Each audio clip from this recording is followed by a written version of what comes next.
É isso, gente. Trabalhador brasileiro sofre. Olá, terráqueos! Hoje a gente vai falar um assunto muito importante, um assunto que a gente ouve sempre na boca de pessoas da direita, que é sobre a corrupção do Lula. E eu trouxe um vídeo do Jones que ele tá falando sobre o governo Lula e o fantasma dos escândalos de corrupção, pra gente assistir juntos e a gente ir debatendo, porque eu acho que esse é um assunto muito importante e muito recorrente ainda até hoje na boca de pessoas. Mas antes de começar o react, você já sabe, deixa aquele like, se inscreve no canal se você ainda não é inscrito, ativa o sininho para não perder nenhum conteúdo novo. Bora lá! Camaradas, note, umas semanas, né, a gente tá acompanhando, inclusive quem acompanha o Farol Brasil, quem acompanha o Manhã Brasil pela manhã e o Cultura Brasileira à noite, tá vendo os vários escândalos de corrupção que estão surgindo, sendo o mais grave no INSS, Sim. que já mostrou-se que foi um desvio de 6 bilhões de reais com descontos ilegais contra aposentados e pensionistas. Nós fizemos o react aqui, então vou deixar o card para vocês assistirem, quem não assistiu ainda. Mas surgiu também agora uma denúncia muito grave contra o ministro Rui Costa sobre desvio de dinheiro na compra de respiradores na época que ele era governador do estado da Bahia. E aqui tem muitas coisas para falar sobre a corrupção. Eu quero fazer um comentário aqui bem rápido com vocês. Vamos lá. Primeira coisa, eu já comentei no canal um vídeo mais teórico sobre o que é a corrupção, uma tentativa de apresentar uma análise marxista da corrupção. E aí, considere os limites de um vídeo. É isso, tem certos temas que a melhor coisa a se fazer é tratar em texto. Esse meu vídeo tá no canal O que é Corrupção. Assistam lá, por favor. E aí eu vou me dispensar de fazer comentários mais teóricos sobre o que é a corrupção, considerando que já tem esse vídeo, beleza? Eu quero fazer aqui com vocês duas considerações. Vamos lá. Primeira consideração. Não é exatamente verdade que o tema da anticorrupção é bandeira só da direita do ponto de vista da história brasileira. Isso não é necessariamente verdade. Quando é proclamada a República Brasileira, no finalzinho do século XIX, e se cria o que depois passa a história como República Velha ou República Oligárquica, nos levantes operários e dos movimentos muito ligados às camadas médias do final da primeira década do século XX para os anos 20, né, a segunda década do século XX no Brasil, era elemento central do discurso oposicionista, o combate à corrupção, a moralização da República e a ideia é que a República Brasileira é fundada na fraude, na falta de trabalho, na politicagem, na falta de preocupação com o povo, e que os políticos só se preocupam com eles mesmos e por aí vai.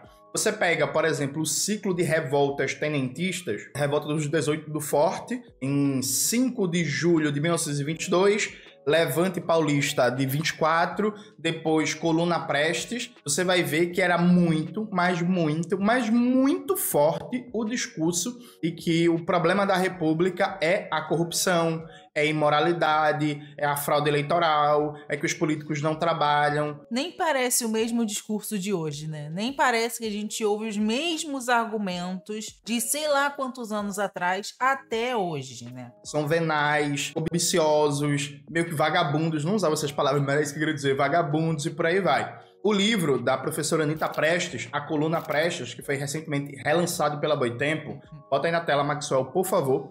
No anexo do livro tem vários manifestos tenentistas. E aí é muito interessante ler esses documentos, vocês vão ver que tem um elemento moral, de crítica moral, a degeneração moral da República Burguesa muito forte. O próprio movimento de 1930, liderado pelo senhor Getúlio Vargas, esse discurso não era central, o discurso do combate à corrupção, mas era parte do mix que estava ali, sustentando e legitimando do ponto de vista ideológico aquele movimento. O Getúlio Vargas, inclusive, muito influenciado pela formação positivista dele, uma visão muito negativa da política, do arranjo partidário, da ideia de que políticos não trabalham, não se dedicam a pensar a política de maneira científica, são meio vagabundos, cobiciosos, egoístas, particularistas, não conseguem representar o interesse da nação. A Revolução de 30 aparece como elemento central de que ela vai remoralizar a República. É que ela vai acabar com a politicagem, que ela vai acabar com a corrupção, que ela vai acabar com a fraude eleitoral.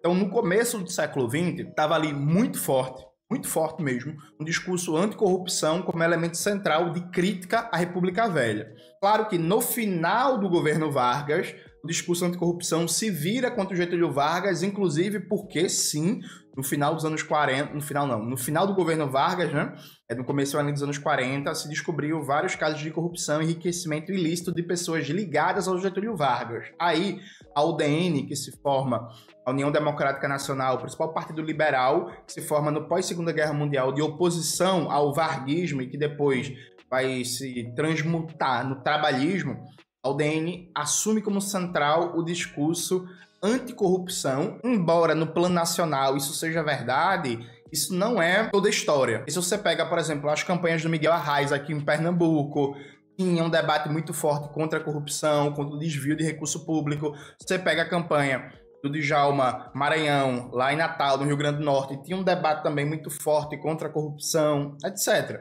Veja, várias figuras de esquerda fizeram, sim, debates sobre combate à corrupção, combate ao desvio de recurso público, combate ao uso da máquina pública como um mero instrumento de troca, de acordinho, de politicagem, que a máquina pública não funcionava. Inclusive, vários setores de esquerda faziam esse debate porque era um problema real, né? Não é um problema real, um problema que existe. Não é o problema central do Brasil, atenção. A corrupção não é o problema central do Brasil. O problema central do Brasil é o poder político está nas mãos da classe dominante interna e do imperialismo. Todos os outros problemas são derivados desse. O problema é um problema de um capitalismo dependente e controlado pela burguesia interna e pelo imperialismo. Quando a gente dá um salto para o período do pós-ditadura, durante toda a década de 80, PT teve como elemento central o discurso anticorrupção. A ideia do modo petista de governar, uma coisa que surge muito forte da segunda metade dos anos 80 em diante e que ganha mais força ainda nos anos 90, um dos elementos centrais é a ideia de que o PT, uma das coisas que caracteriza um modo petista de governar é que o PT não tem corrupção, tem transparência e por aí vai. Então, veja, tem uma longa duração histórica aqui de mais de 100 anos em que o discurso anticorrupção é um dos elementos centrais da disputa política, da batalha das ideias, da luta de classes no Brasil. Diferentes forças políticas, a depender da conjuntura, colocam a bandeira anticorrupção como elemento central. Então, vejam, não é só uma bandeira da direita e tal, é uma bandeira central com longa tradição histórica no Brasil. Era esperado que o governo Lula III desse uma resposta ao que foi a Lava Jato, o bolsonarismo e o próprio orçamento secreto do ponto de vista desse debate sobre corrupção e o discurso anticorrupção, né? O governo Lula, como é um governo rendido, um governo neoliberal e rendido, ele simplesmente fingiu que o tema da corrupção não existe. No sentido de que não existe bandeira política, não existe diretriz, não existe movimento, não existe uma política clara e edificada de qual é a política anticorrupção do governo Lula. Era uma oportunidade de tirar essa agenda da direita, de tirar esse espectro, esse cheiro de direita da agenda anticorrupção. A real é que é aquele mesmo ponto de que ainda a gente está deixando ser pautado e não de pautar, em primeiro lugar, as coisas que estão acontecendo. Então, o governo Lula, antes de começarem a falar que ele é corrupto, já ter um negócio que é uma política anticorrupção, assim como ocorreu com a história do Pix. Se o governo tivesse feito antes uma campanha explicando o que estava acontecendo com o Pix, não se ia deixar ser pautado pelo vídeo do Nicolas Ferreira, assim como está acontecendo agora com o INSS novamente. Então, assim, o governo Lula poderia e deveria ter se precavido em certas questões e essa preparação não houve, não aconteceu. Porque, dentre outras coisas, quando você está no governo, você tem uma vantagem que é pautar a agenda política. Veja, todo programa do governo, ele pauta a agenda política. Algumas pessoas vão apoiar, algumas pessoas vão ser contra, mas inegavelmente se pauta a agenda política. Mesmo quando o governo é derrotado, ele é derrotado pautando a agenda política. Veja o caso da crise do Pix, por exemplo. Foi uma medida do governo que pautou a agenda política, sabe? É isto. O governo Lula simplesmente não fez nada. O grau de covardia foi tão grande que, para mim, era muito claro que o governo deveria ter pego a questão do orçamento secreto desses kits de robótica como elemento central de um discurso, de uma campanha anticorrupção, como forma, inclusive, de barganhar com o Congresso tendo cartas na manga. É isso. sistema é esse aqui. E aí, claro, Jones, o Congresso ia resistir, o Congresso ia brigar e tal, ia fazer isso. Sim. Dito isto, os primeiros 100 dias de governo, o presidente acabou de sair das urnas, popularidade tá fresca, tá em alta, lança um programa anticorrupção que vai se propor a revisar todos os gastos públicos dos últimos 7, 8 anos. E usa isso, inclusive, até como instrumento de barganha e de pressão frente ao Congresso. Que é, ó, a questão é que tem que investigar, é crime, e é isso aqui, e se vocês não derem uma pausa nisso aí, se vocês não moralizarem isso, a gente vai ter que ir pra cima e por aí vai. O governo decidiu não fazê-lo. O governo, inclusive, é frouxo em termos de moralidade, e aqui moralidade sem discurso moralista. Porque, veja, eu não paro para ficar comentando no canal coisas pequenas. Eu me concentro nos bilhões. Perfeito? Dito isto, é inaceitável e imoral que ministros do governo Lula, as esposas, estejam tudo indicadas em cargos vitalícios em Tribunal de Contas pelos seus estados. Isso é imoral, viu, gente? Assim? Dito isto, é imoral que ministros do governo como Aniele Franco, como Carlos Lupe, como o Rui Costa e por aí vai, tenham cargos em empresas, sejam empresas privadas que receberam financiamento do BNDES, sejam empresas públicas, cargo de conselheiro. Aí porque tem um cargo de conselheiro que aparece uma vez por mês, uma vez a cada 2 meses, o cara ganha 15 mil, 10 mil, 20 mil a mais de salário. Isso é inaceitável, isso é imoral, isso é tosco, isso é podre. Viu? Eu não fico perdendo meu tempo falando sobre isso no canal, porque é isso. Tá se apropriando de bilhões de orçamento público, eu não vou estar conversando sobre 10 mil. Mas assim, pra mim, inclusive isso é uma prova de moralidade, viu? O fato de um ministro de Estado aceitar um negócio desse já mostra que ele tem uma moral frouxa. E o governo Lula, ele simplesmente não construiu um discurso. Ele, em nenhum momento, tentou disputar uma pauta anticorrupção. E aí, se acomodou a ideia de que não tem o que fazer porque essa pauta é uma pauta da extrema-direita, o que é falso, especialmente no país do orçamento secreto, no país dos kits de robótica, no país que existe uma corrupção sistêmica, por exemplo, no SUS via OS, né? Organizações sociais.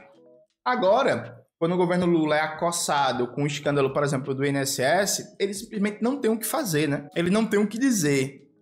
Mas o roubo começou no governo Bolsonaro. Tá, e aí? É a disputa pra ver quem rouba mais? A disputa, não, seu governo roubou mais, meu governo roubou menos. Tipo, qual foi, assim, sabe? Não, mas é a Polícia Federal do Lula que tá investigando. Veja, eu não acho esse argumento bom, viu?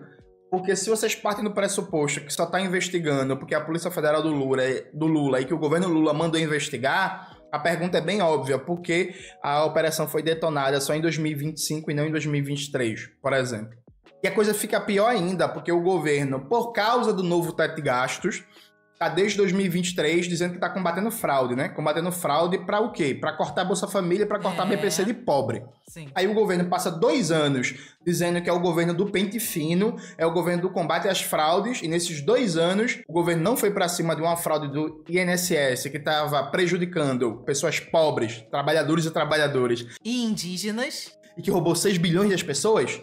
Entende? Sim, a rendição, não é nem conciliação, fosse conciliação até seria menos pior. A rendição, ela sempre cobra um preço. A galera acha, não, Lula é muito esperto, Lula é um gênio da política e tal, porque ele viu que não tinha condições de confrontar o orçamento secreto, de confrontar a fisiologia, o roubo e tal e tal. Aí o negócio vai e explode no colo do governo dele, né? Além de que recentemente o ministro Juscelino Filho foi demitido por causa de corrupção, né, gente? Vamos aqui falar o português correto. Isso me faz lembrar um fato interessante, né? O México, tal qual o Brasil, há mais de 100 anos, a agenda anticorrupção tem um peso importante nas disputas e nos conflitos políticos do país. O López Obrador, quando ele assumiu, veja, o López Obrador, não dá pra chamar ele de esquerda não, viu? Centro-esquerda sendo generoso.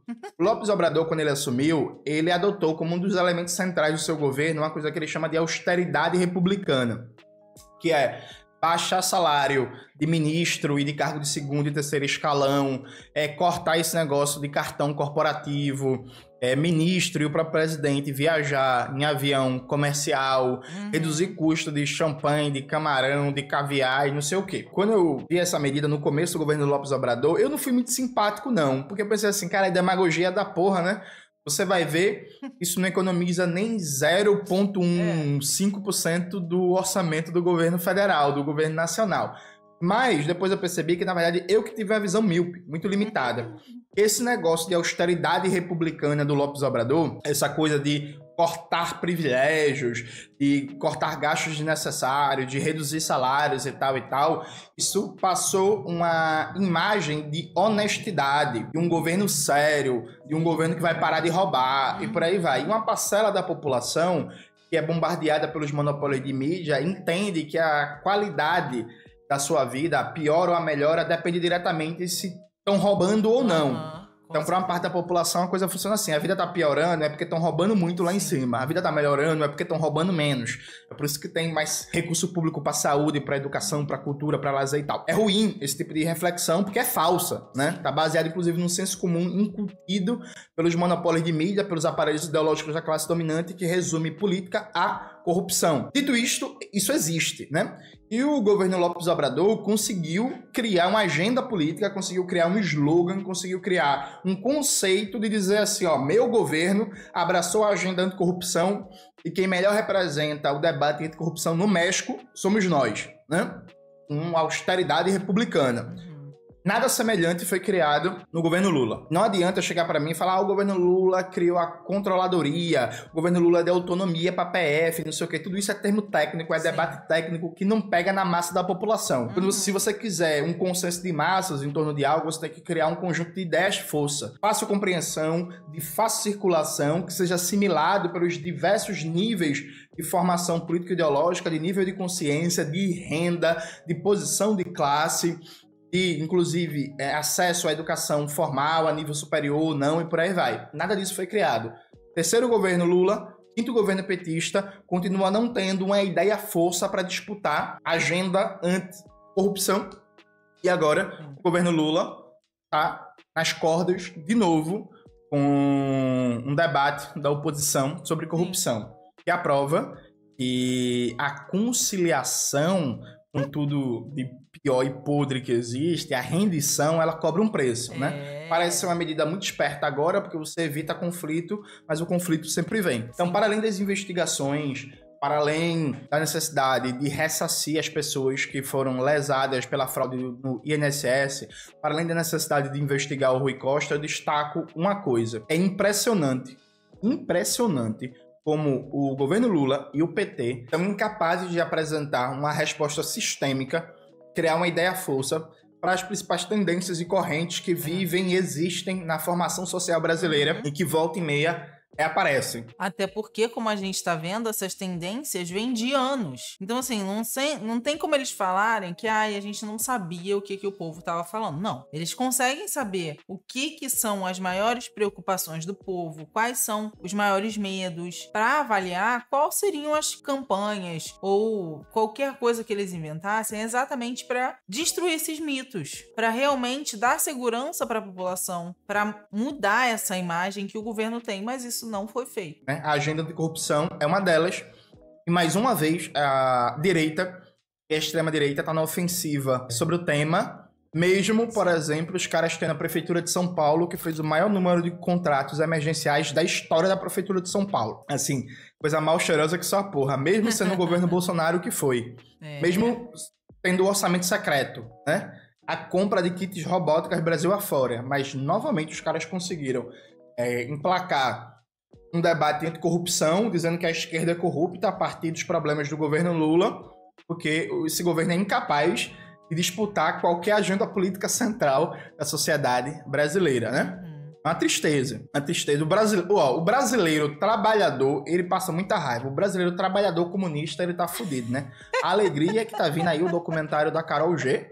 Tá vindo aí, eu vou assistir. Manana, já foi bonito. Isso é muito bom. Tirando essas alegrias pequenas, rápidas, o brasileiro tem muita tristeza, muita tristeza. É isso, galera. Espero que vocês tenham gostado do vídeo hoje do canal. Não esqueça de se inscrever no canal, ativar o sininho desse vídeo, compartilhar e tudo isso que vocês já sabem. Beijo. É isso, gente. Trabalhador brasileiro sofre. Trabalhador brasileiro com consciência de classe sofre 50 vezes mais. E, cara, a gente sabe o que faz as pessoas pararem de ir pra direita, né? É diminuir a desigualdade social, é dar direito para as pessoas, é dar uma vida digna. Coisa que, além de não estar fazendo tudo isso que ele poderia estar fazendo, o governo Lula também não tem sido o melhor em garantir as condições de vida dignas para a população brasileira, né? Vide que as passagens de ônibus, gente, R$ 7,90 a passagem de metrô aqui no Rio. R$ 7,90. Só tem 2 linhas de metrô. No meu bairro, por exemplo, não tem metrô. Então, assim, cada vez mais as coisas são caras, cada vez mais a gente não tem dinheiro para fazer nada a não ser comprar o mínimo do mínimo. E o governo Lula poderia estar fazendo muito mais para melhorar a nossa qualidade de vida e para mitigar, né, para diminuir os efeitos dessas pautas que estão sendo levantadas e que estão surgindo no governo dele, mas que não têm sido feitas e a gente tem visto isso. Então, o que a gente pode fazer como classe trabalhadora? Organizar o ódio. Organizar em lugares que têm um horizonte revolucionário em vista. Então, Unidade Popular, PCBR, as frentes de massa todas da Soberano, o Sameca, o Júri, o Sespem, Movimento Olga Benário, MST, gente, vocês sabem, né? Enfim, se você chegou até o final desse vídeo, deixa aquele like, se inscreve no canal se você ainda não é inscrito,